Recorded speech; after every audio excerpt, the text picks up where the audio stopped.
7 octobre 2023, 7 octobre 2025. Demain, le monde se souviendra des pogroms des terroristes du Hamas. Plus de 1200 Israéliens tués, 251 otages, dont 47 sont encore captifs. Une vingtaine d'entre eux seraient décédés. Le plan Trump pour Gaza est toujours conditionné à la libération de ces otages restants.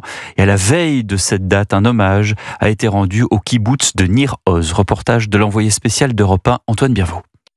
Des maisons en ruine au plafond éventré et des sols jonchés de gravats, il y en a partout à Nir Oz. Dans le kibboutz, rien ne semble avoir bougé depuis le 7 octobre, ce jour où ici, le temps et la vie de 106 victimes se sont arrêtés.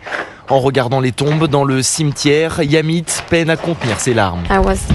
J'étais professeur et beaucoup de mes élèves, des enfants, ont été tués. Mes amis ont été tués. On y pense chaque jour et ils nous manquent. Guizar, lui, n'était pas là au moment de l'attaque et pourtant, il semble se rappeler de chaque seconde de cette matinée où sa vie a basculé.